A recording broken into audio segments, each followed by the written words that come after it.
I really got to think of something to eat, but I haven't been able to focus on anything lately. I mean, I got that chain letter I never sent.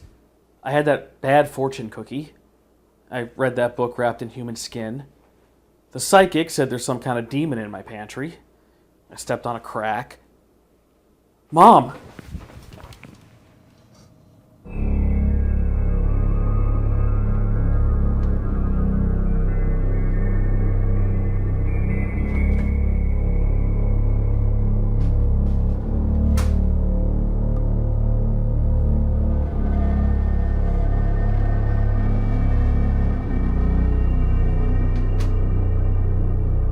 So today we're making spaghetti and meatballs with Claire. Hey. My friend Claire stopped by and we wanted to have some fun making spaghetti. And spaghetti and meatballs is a really interesting comfort food dish. I mean, it's one that I know we ate all the time growing up. And Oh gosh, yeah. yeah. It actually has a really interesting history that you were looking up before too. God bless the internet. So everybody thinks spaghetti and meatballs is an Italian dish. It's Italian, as it turns out. Yeah, spaghetti and meatballs wasn't invented until around the turn of the century, between like 1830 and 1920. And it's a very Italian-American dish. Basically, Italians that had come over looking for a better life were trying to make ends meet. And they found out that in America, meat was actually cheaper and more available than it was over in Italy. So they just kind of started... all this stuff in cans and that you could put in pantries. Thanks, Upton Sinclair. Thanks. Anyway, they started adding meat to a lot of their dishes, and they would make more of it. They would make big meatballs, and then noodles were also cheap, and the canned sauce was cheap, so they could make a big meal for their family on not a lot of money, which is something that we like to advocate on the show. Indeed. Too. Spaghetti and meatballs, still the breakfast of poor champions today. For me, it was leftover pizza. I mean, one's just a spaghetti pie, is it not? True, which we can make a different episode.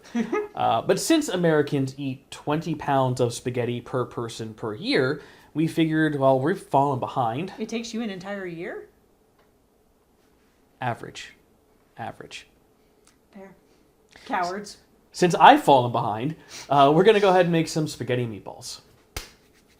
So as you can see, I've already gotten started on one of our key ingredients, which is red wine, a very dry red. That's a good thing to toss into your sauce at one point or another. It lets it get nice and robust. Yep, it's good. So, let's do a quick flyover of what our ingredients are. First, the star of your show is canned tomatoes, San Marzano. Presumably that's a type and not a brand, don't sue. We've got, and these come in usually 28-ounce cans, and for up to 3 or 4 people, that's fine. Some recipes will say, use 2 of these. That's if you're feeding a full Italian family of 8 to 27, so 1 can is fine. Got your olive oil of indeterminate origin, because we are not sponsored yet. Black pepper, also of indeterminate origin, because we are not sponsored yet. You want 1 whole onion, chopped up and diced. You can do a really fine dice, or you can leave them fairly chunky like I do, because I like a chunky sauce. Recipes usually call for 2 cloves of garlic, so in the proper Italian way, we have diced up 3 to 4. Garlic, as they say, is one of those things you measure with your heart. We've got about a teaspoon each of thyme and rosemary here. We've got about a teaspoon of salt, about a tablespoon of basil, tablespoon of oregano. Oh, I'm just crashing into everything here. Too much wine already. One of our secret ingredients, which is a relative pinch, a big pinch, but you want to give yourself some wiggle room, of brown sugar. White sugar will work, but you want a little bit of sugar of some kind to toss in to cut the acidity of the tomatoes.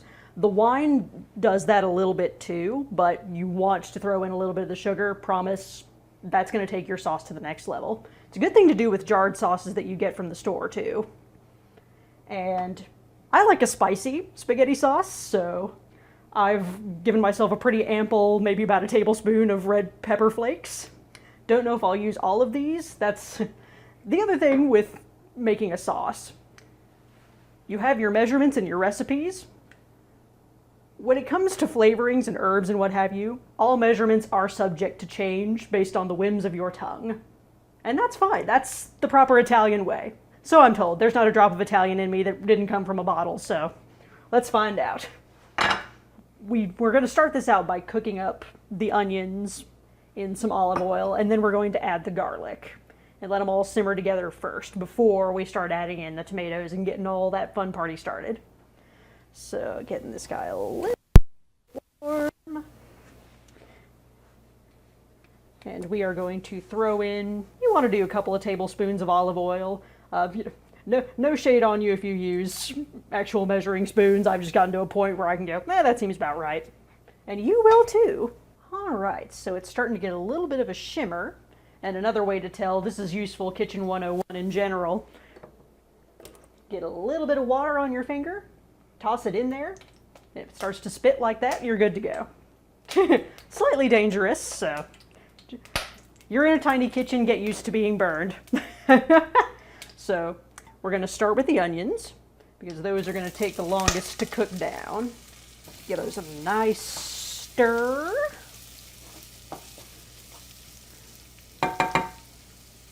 And at this stage, I like to go ahead and give them a little drizzle of salt, or two. I also am going to put in some of the red pepper flakes, because toasting red pepper flakes in oil helps to bring out the heat and all that goodness. Helps, once again, make it a little extra spicy. Just gonna do that here. And we're just gonna let these tomatoes cook down for a few minutes before we add the garlic. And you'll wanna wait to add the garlic to stuff like this, because garlic can burn and char fairly easily. And it's good to get some nice browning on it, but you don't want to overdo it, because then it just gets bitter real fast and you lose all that garlicky goodness.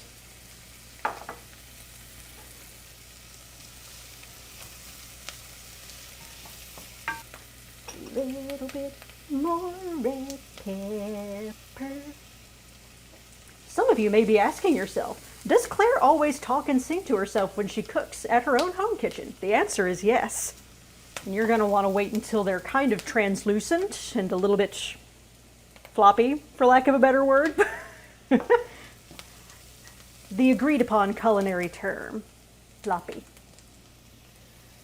And then we are going to bring the heat on the oven down. I call it the oven. It's the stove top, but it's on the oven, therefore it's all part of the oven apparatus.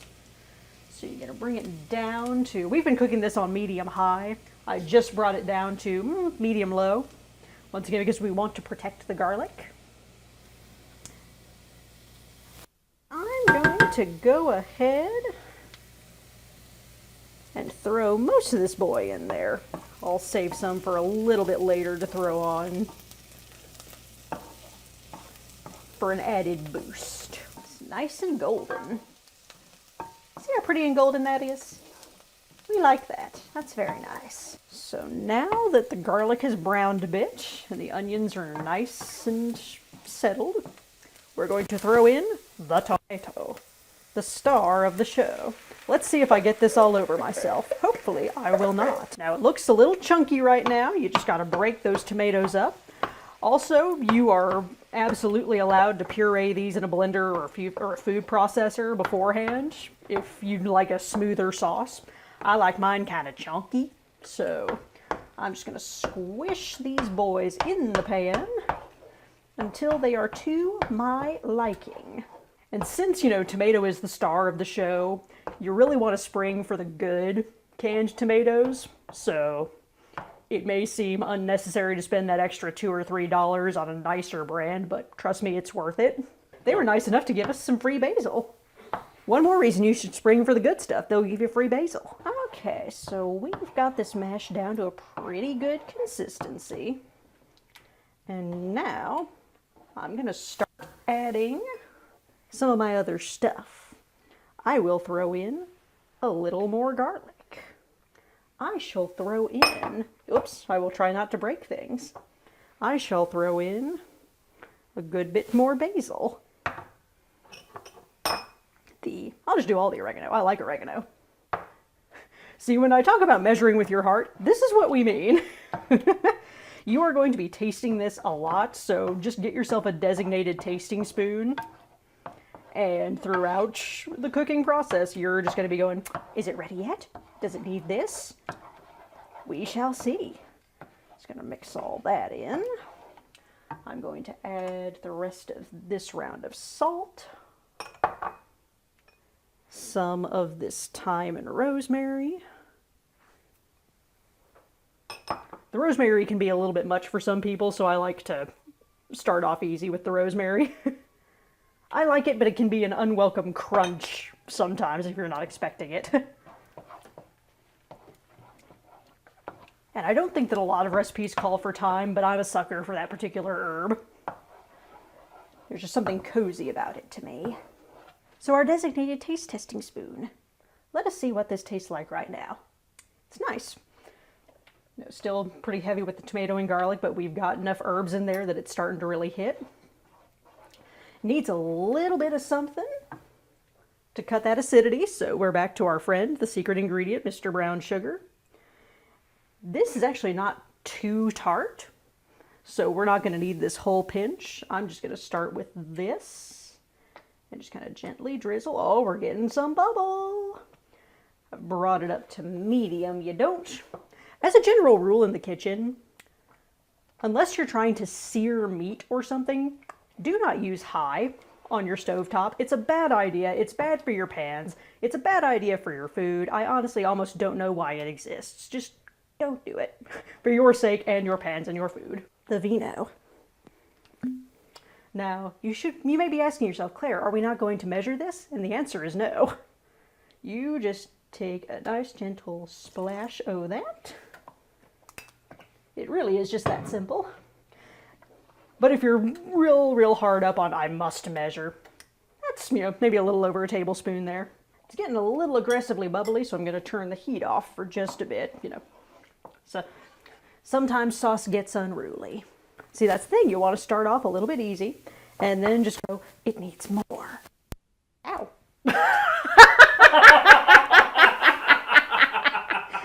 It doesn't want more.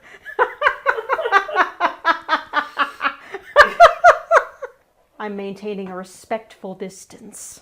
I might need to ask my intrepid co-star, the master of this tiny kitchen, what he thinks.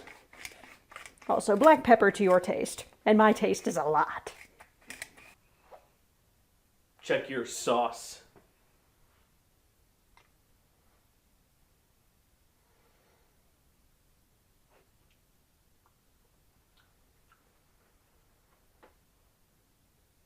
Damn, that's good. It's the arsenic.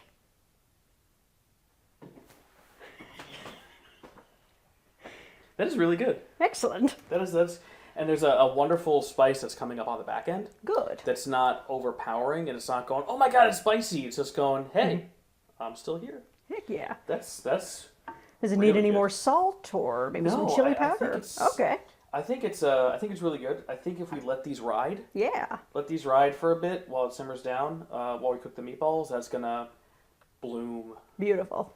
Yes. So we have approval from the Tiny Kitchen Maestro here. So with spaghetti sauce, sometimes the longer you let it simmer, the better. So since this seems to be all right as is, we're just going to let it hang out. And in the meanwhile, we're going to make some balls of meat. So while Claire's delicious sauce finishes simmering and getting even better, we're going to get focused on the meatballs. I've got everything set for that, so let's just get right into it. So meatballs. Meatballs are really easy. It's close to meatloaf, but not, and you'll see. So to start, most traditional meatballs are a mix of beef and pork. My store has this 2-pound mix of half beef, half pork. If your store doesn't, then just get a pound each. I like to use this one for meatballs, for tacos, for a few other recipes too. To this, we are going to add 1 egg, already checked for shells, a little over half an onion, diced up, 2 to 3 cloves of garlic, your choice. Again, if the recipe calls for 2, you add 3. About a teaspoon of red pepper flake, a half teaspoon of rosemary and a teaspoon of oregano, couple of teaspoons of basil,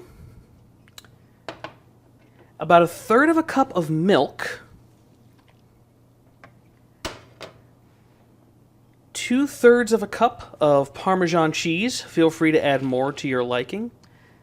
And finally, to act as a binding agent and hold everything together, some Italian seasoned breadcrumbs. Just going to pour those on in. You don't need much. Start off with a few shakes, maybe a 1/4 cup or so, 1/4 to half a cup. And then you just get your hands in there and mix it all together. Also, if you're wearing a ring, I really recommend taking it off beforehand, just because you don't want to get that gooey. Now, when you're initially mixing this, I always recommend starting off by using just one hand, especially if you're in the kitchen by yourself. That way, if you need to reach for something or add more breadcrumbs, you don't have both hands covered in raw meat. So I'm just going to take one hand and start getting in there. I like to use the kind of mix and turn method. I kind of think of my hand as like that thing in the claw machine, where it grabs it and then it just lets it go as it pulls up. Put a little bit of a turn before you do that. You see, and there's a reason that I left one hand clean, because this needs a little more breadcrumb. Would I grab the breadcrumb with my meat hand, with all of the meat on it? No, I would not do that. I would grab it with my clean hand. Meat hand can be sad about it.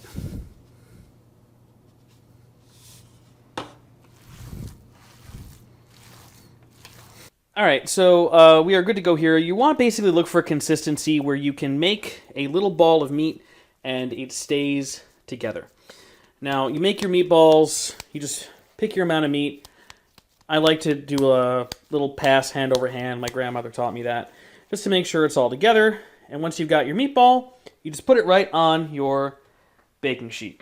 We're going to turn the rest of the meat into balls and get it cooking. You get your meat, toss hand. So it's toss hand, and you're turning it as you're doing that. Makes sense. Then you get your ball, plop it on your tray. So we've balled up our meat. We've put them out on the tray. We've gonna them and him, and so we've got all of our meat balled up. Our oven has been preheating to 400. We're gonna stick these in the oven for about 20 minutes or until there's no more pink in the middle. Once the meatballs are done baking, we're going to finish them off in the sauce. So, let's get these guys in. Oh, yeah.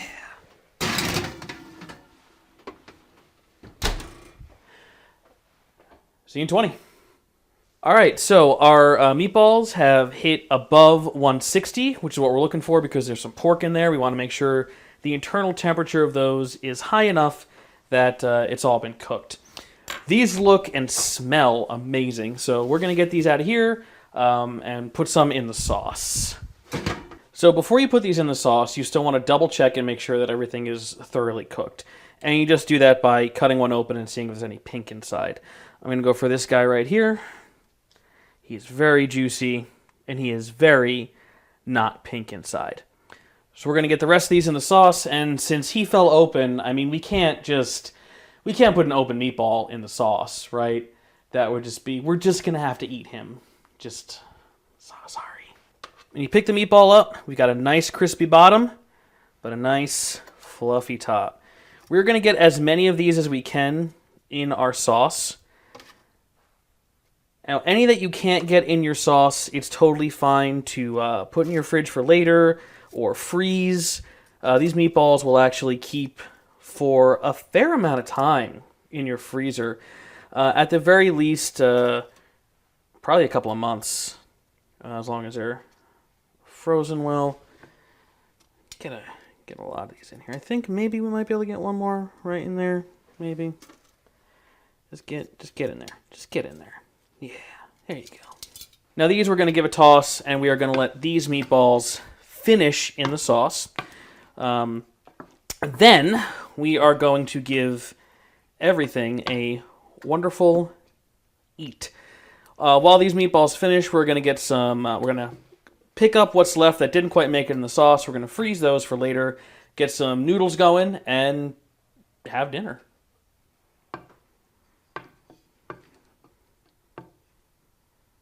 We made it.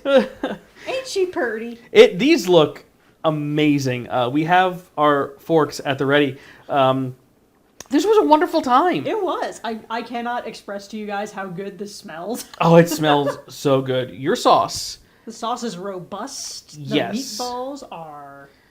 Well, the meatball. Meaty? Yes, we tried them after they came out. They are. I am really curious to see how they play with the sauce. We got a meatball for each of us. Let's dig in here. I'm gonna get in here on mine. I'm There a we hard go. time. Yes. Get a good spin of that pasta.